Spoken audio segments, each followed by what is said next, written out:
5-10 वर्षांनंतर मला कळेल की कसा बदल होत गेला, शॉर्ट टर्म बदल किती झाले आणि लॉंग टर्म वरती किती बदल.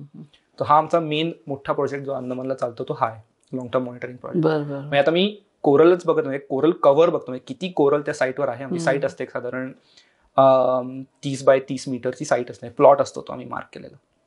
तर त्याच्यात किती कोरलचं कव्हर आहे, म्हणजे तुम्ही त्या प्लॉटवर बघितलं की तिथे किती पर्सेंट तो प्लॉट कोरलनी कव्हर केला असं बघणं. मग ॲल्गेनी किती कव्हर केलाय, कारण आता बरेचसे रीफ आजकाल ॲल्गे डॉमिनेट जास्ती व्हायला लागलाय. कोरल जसे मत तसं ॲल्गे खूप टेक ओव्हर करतात.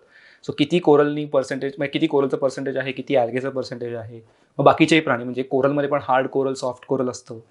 मग बाकीचे पण बरेच प्राणी असतात, तुम्ही ऐकलं असेल तर स्टारफिश असतात, अर्चिन्स असतात, हे पण सगळे महत्वाचे प्राणी आहेत तिथले इकोसिस्टमचे. त्यांचं किती पर्सेंटेज आहे, माशांचं किती, मासे तिथे किती वावरतायत किंवा मासे तिथे किती खातायत.